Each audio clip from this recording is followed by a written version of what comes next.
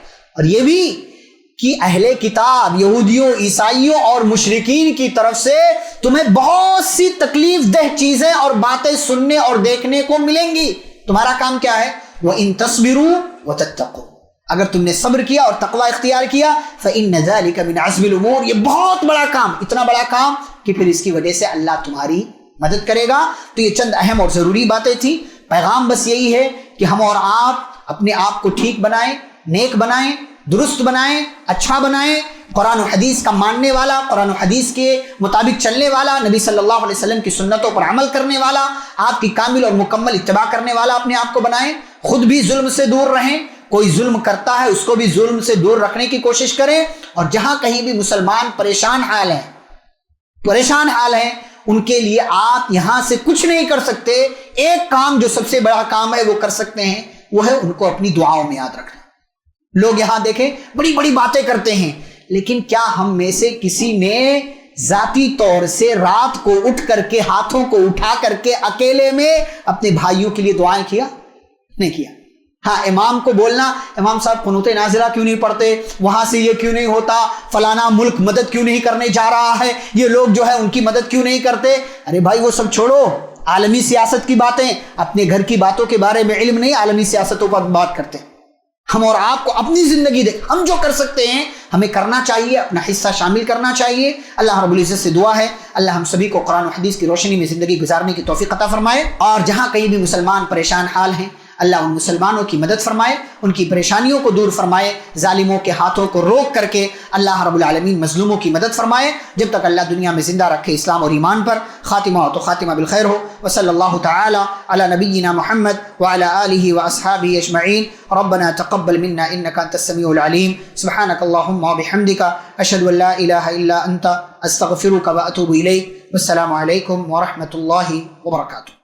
ایسے ہی فائدہ مند اسلامک ویڈیوز دیکھنے اور منہج سلف پر کتاب و سنت کی تعلیمات کو عام کرنے میں ہمارا تعاون کریں، تاکہ آپ کے لیے ذریعہ نجات، جنت کے حصول کا سبب، ساتھ ہی مال میں برکت و اضافے کا ذریعہ بھی بنے۔ آمین۔ جزاک اللہ خیرن۔